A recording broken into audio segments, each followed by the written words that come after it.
Xəzər dənizi arasında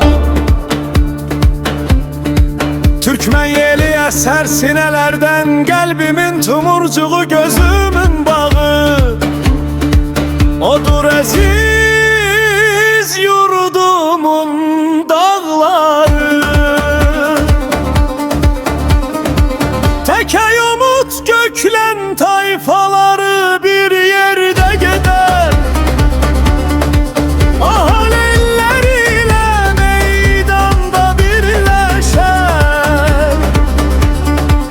Birlik bizde kamala çatmıştı Bir süfreye hizmet eder möhteşem yurt için Tayfalar bir sırada birleşse Gayadaşlar eriyer yürüyüşümüzün önünde Millet bir bayrak etrafında toplansa Türkmenin şanı yükseler, hükmü yürüyer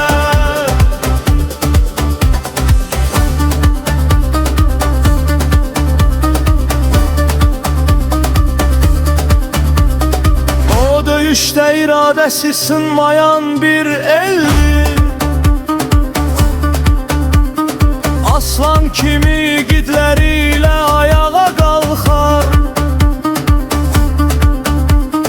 Dağlar eriyer ordu kimi görünse Coşkun seli hiçbir möhkemden saklamaz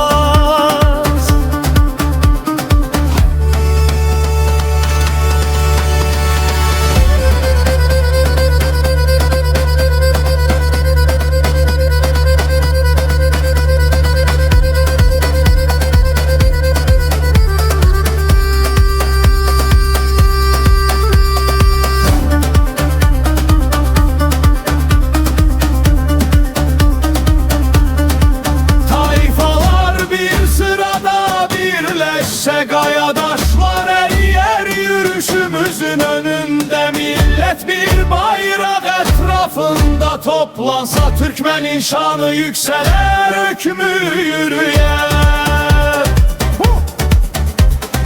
Bereket ve hayırle dolu müqəddəs torpaq Yaşıllıq dağları ve develer ile bəzənər Seher şeyiyle yüzünü yuyar